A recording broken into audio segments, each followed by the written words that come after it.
Okay, good morning and welcome back to another episode of the YVR REMO show. Today it's going to be myself, Tyler, and Justin. We're going to be digging into something that we talk about every single day, every single week, and I'm sure a lot of people have questions. You know, one common question that comes up all the time is like, why is the interest rate higher when I do 20% down? So the theme of this episode is going to be pros and cons of getting to 20% down, so a conventional mortgage.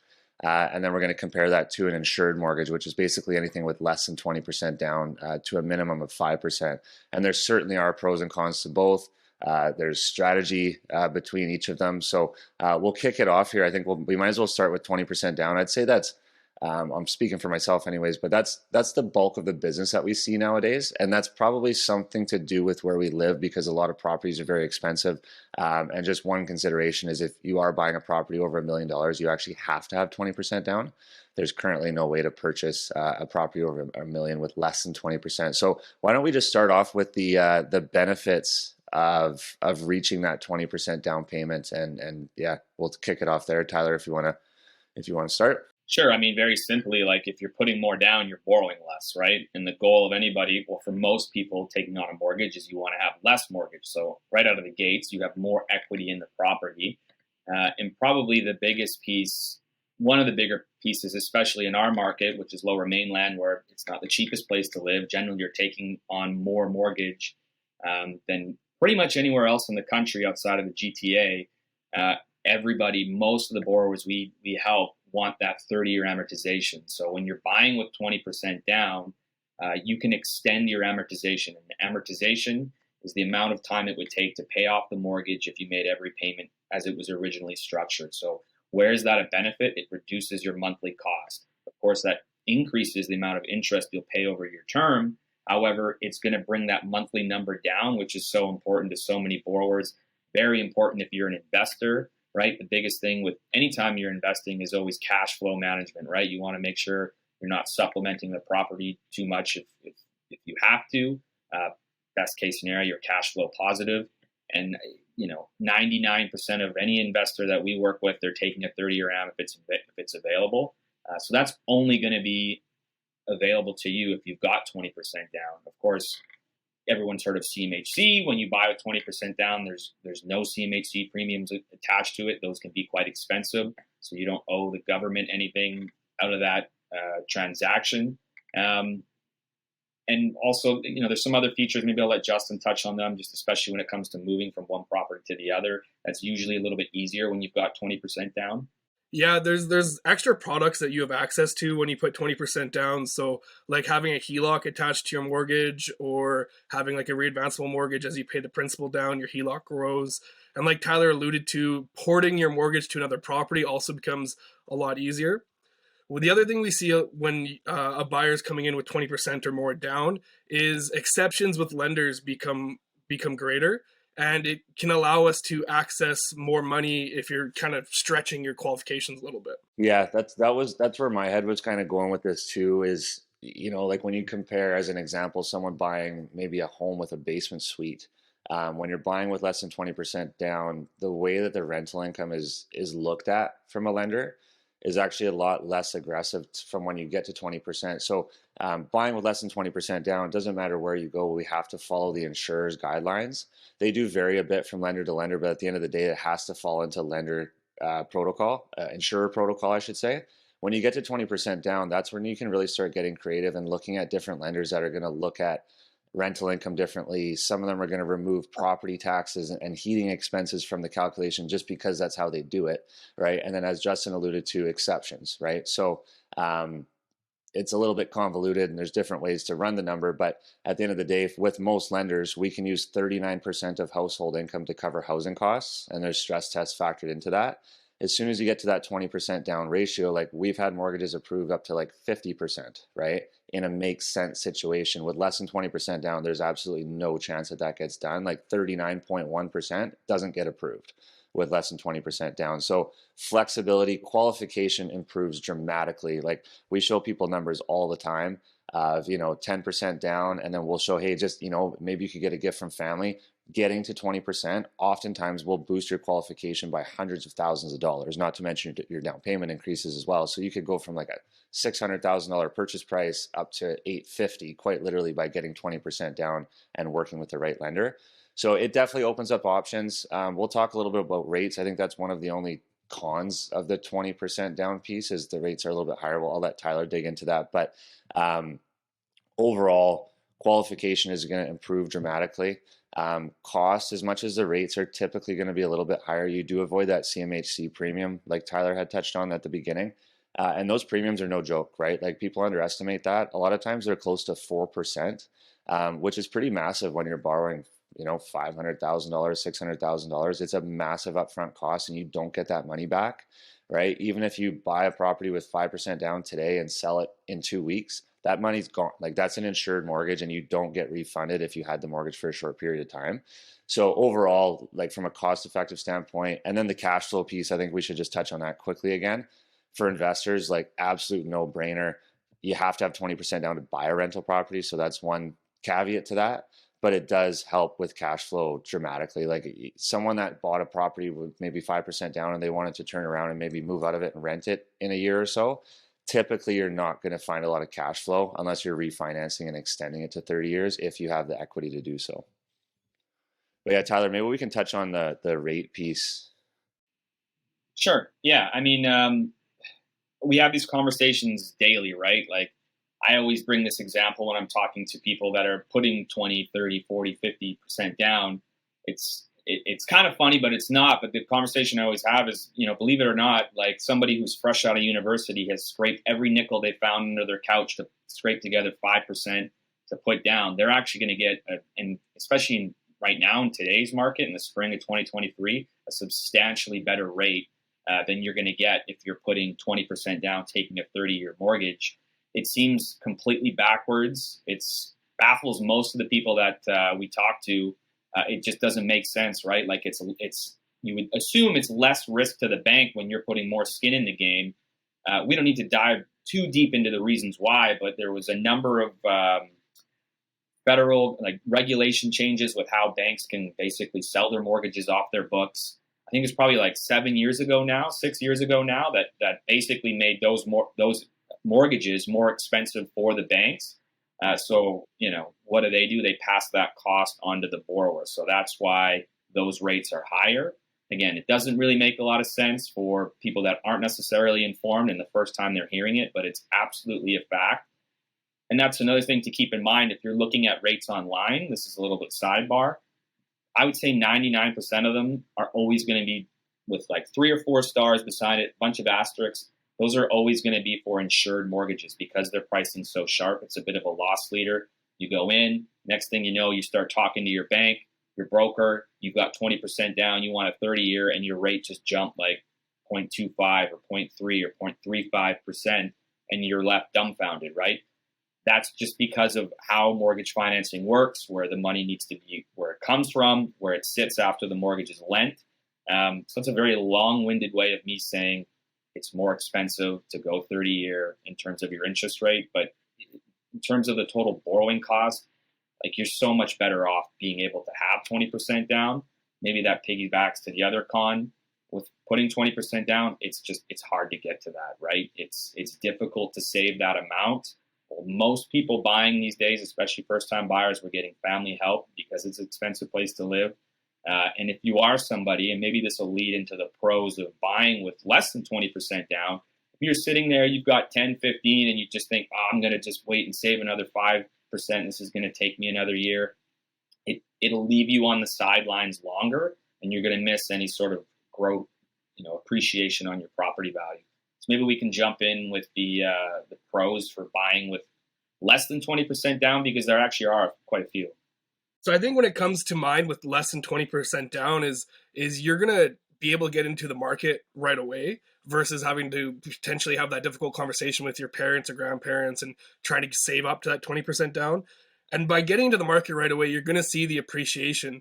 Now, obviously, the last few years have been, out of the ordinary, but I think it's safe to say, the Lower Mainland in particular sees about 5% a year on average. And that can be a pretty substantial amount, right? On a $500,000 property, you're watching it grow 25 grand a year. So, being into the market sooner rather than later will benefit you going forward, especially if you start in a condo and you go to a townhouse or want to move up the property ladder. Yeah, I mean, it's such a good point, right? It's saving up a substantial down payment can take years and years and years. I mean, there are a lot of people that we're seeing that are getting gifts from family, which can make things a lot easier, right? But if that's just not in the cards, and it isn't for a lot of people, that whole waiting game can cost you a lot of money. And I try to push this as hard as I can without really pushing. But when you're buying your first home or what have you, like that's typically where you're going to be buying with less than 20% down is usually the first purchase, right? And like Justin had mentioned,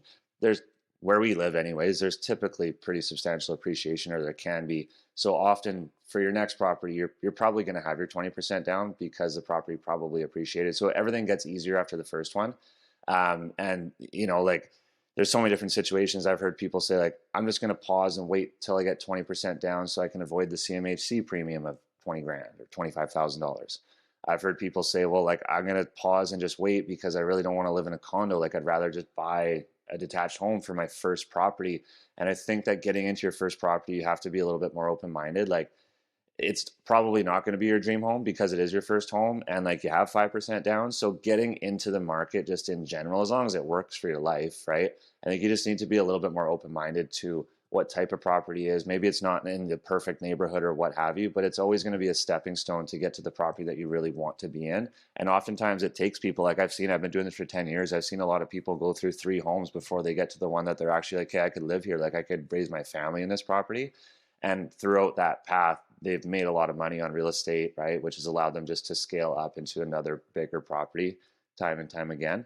But yeah, that whole waiting game can cost you a lot of money. Like I've actually personally had friends that have waited for 3 years trying to save up, and in that time frame we saw townhouses go from like they used to be 350,000, believe it or not, when I bought my first one, and like 3 years later there was $600,000, right? So just like pulling the trigger, getting in as soon as you can. And I think this isn't overly topical on like comparing the two situations, but if someone's intrigued to get into real estate, I just say like don't be scared to have a conversation with family, right? Like if you can get a family to give you a gift for 30,000, maybe you pay them back later when you sell the property or whatever. Like if that's going to speed things up and allow you to get into the market, like those are good conversations to have. And most of the time, if family has the money and they can help, they probably will, right? It's good to have those conversations and try to get in as soon as you can, because we've all seen it, and even we're in a market right now currently where like it's multiple offers on everything, right? And it's driving prices right back up. So someone that was maybe sitting on the sidelines 6 months ago, like properties have appreciated 5% in the last month and a half, from what I'm told, anyways. And that's substantial when you look at $1 million property, right? Yeah. This industry's not short of corny catchphrases, but what's the one we always hear is it's time in the market versus timing the market. If we just kind of dollarize it for a second, like if you're borrowing $400,000 and you have a CMHC insured mortgage and you're putting 5% down, the CMHC premium on there is going to be $16,000. However, if we imagine that the home that you bought appreciates by 5% over the next year, which is it's like clockwork over the last kind of 15, 20 years, you've just made that back anyways, right? Just in appreciation. In the meantime, you're continuing to save, and that's just going to pad your savings, pad your bank account for the next time, right? So, you hear it all the time. Once you're you're on the ladder, and then you can kind of slowly move your way up. My first purchase, I think, the CMHC insurance bill on mine was like 14, 15 grand. I held that property for 5 years, and it's the best investment that I ever made, like way more than I ever made in stocks or whatever. And it's just because I bit the bullet and just kind of sat on the property and let the market do its thing. There's a couple other pros I would say with buying less than 20% down. We've gone over the rate piece. You're actually going to get part of the reason why the rates are so cheap as well is it's a very competitive space. There is a ton of lenders available wanting to lend money in that space because of the CMHC insurance piece.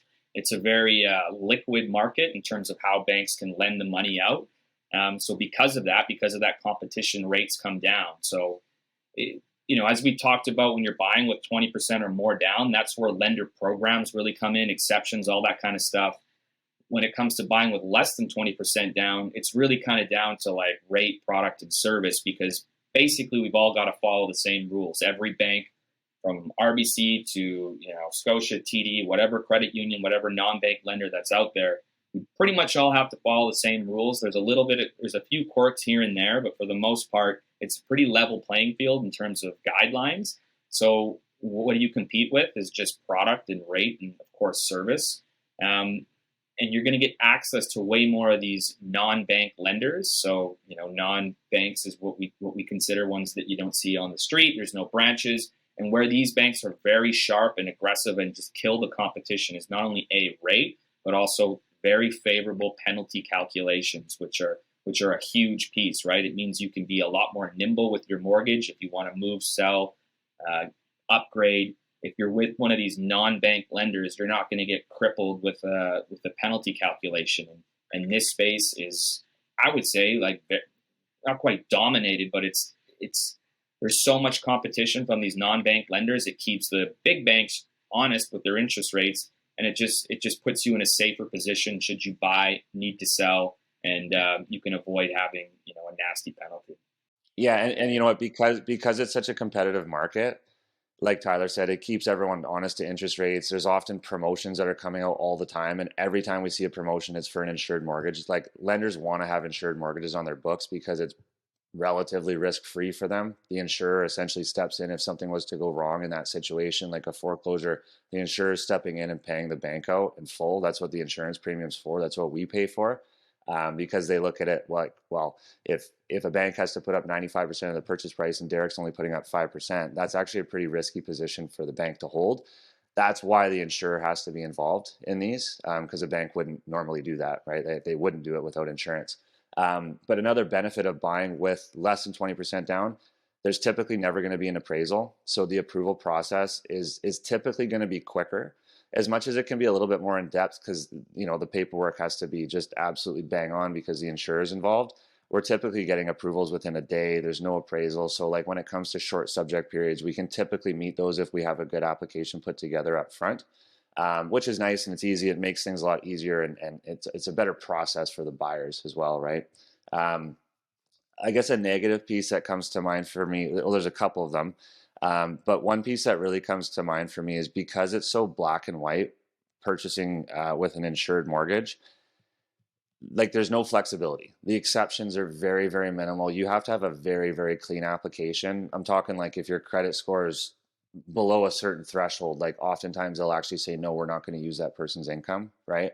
If your income's a little bit unique, it's just very, very tough to get a mortgage approved. And again, it's because it's looked at as a high risk mortgage because there's a minimal down payment, right? So there's not a lot of flexibility in these products. Where, again, back to our point before, the exceptions are through the roof when you hit that 20% down marker. I think too, another con that like comes to my head is the fact that when you have these insured mortgages, the insurer could have something wrong with, like, the property could be red flagged in the insurers. So even though we may have 30 different lenders we can go to between bank and non-bank and everything like that, if all three insurers have an issue with this property, we can't get you financing.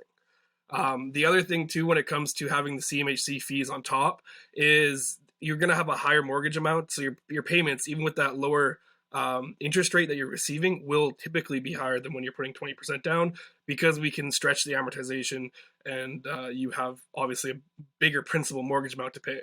Yeah, definitely. And like, just so everyone's aware, like that piece Justin mentioned about the property is very important, right? Like anytime there's an insured mortgage application going, there's two layers of approval, right? A bank might be on board, but if the insurer doesn't like the application, the deal's done, right? It doesn't go beyond there.